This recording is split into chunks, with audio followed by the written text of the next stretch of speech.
দীর্ঘ 17 বছর পর 500 শয্যার হাসপাতালের অনুমোদন পেল কক্সবাজার মেডিকেল কলেজ। 500 শয্যার এই হাসপাতাল নির্মাণ শুধুমাত্র কক্সবাজার মেডিকেল কলেজের জন্য নয়, পুরো দক্ষিণাঞ্চলের নাগরিকদের জন্য একটি যুগান্তকারী সিদ্ধান্ত।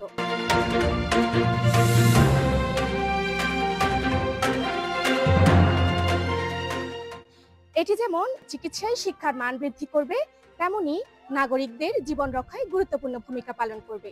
স্বাস্থ্য খাতে কক্সবাজারকে একটি নতুন উচ্চতায় নিয়ে যাবে।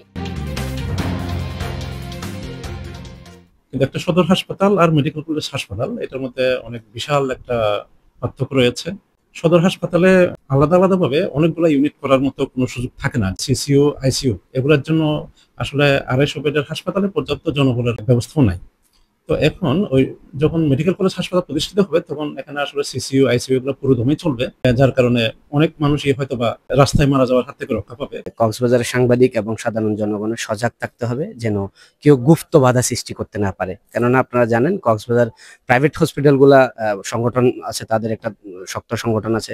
যারা ফার্মেসি আছে, তাদের একটা শক্ত একটা সংগঠন আছে। তারা যে কোনো সময় একটা বাধা সৃষ্টি করতে পারে বলে আমরা ধারণা করছি। আমরা এই 500 শয্যা বিশিষ্ট হাসপাতালের সংবাদ শোনার পরে খুবই আবেগ আপ্লুত। প্রতিদিনই প্রায় 1 থেকে 2 ঘন্টা আমাদের আসা যাওয়াতেই সময়টা ব্যয় হয়। সেটা থেকে আমরা আসলে মুক্তি পাবো। আমরা আশা রাখছি যে আমরা হয়তো ইন্টার্নটা এখানে করতে পারবো। এখানে যদি হাসপাতালটা হয়, আমরা সবাই উপকৃত হব। সাথে এখানে যে লোকাল জনবলগুলো আছে, লোকাল মানুষ যারা আছে, রোহিঙ্গা বলেন প্লাস আপনার যে জনবলগুলো আছে, ওরা উপকৃত হবে। এটা আমাদের জন্য যেমন প্রয়োজন, এটা বেশি করে বলতে গেলে প্রয়োজন কক্সবাজারবাসীর জন্য। কারণ দেখা যাচ্ছে, ধরেন একটা ক্রিটিক্যাল রোগী আসলে 250 শয্যা বিশিষ্ট কক্সবাজার সদর হাসপাতাল। এখন দেখা যাচ্ছে ক্রিটিক্যাল রোগীটাকে আমরা হ্যান্ডেল করতে পারতেছি না, তখন সেটাকে রেফার করা হয় ঢাকা কিংবা চিটাগং। এখন ঢাকা কিংবা চিটাগং যদি রেফার করতে হয়, এটার দূরত্বটা অনেক বেশি। এখন ওখানের রোগীগুলো বা ঢাকা বা চিটাগং রোগীগুলো সিট পাচ্ছে না। তো কক্সবাজারের রোগী যেগুলো আছে ক্রিটিক্যাল রোগী, তারা ওখানে গিয়ে সিট পাচ্ছে না। আলটিমেটলি কি দেখা যাচ্ছে, রোগীটা সাফার করতেছে বা মারা যাচ্ছে। এরকমও অনেক উদাহরণ আছে।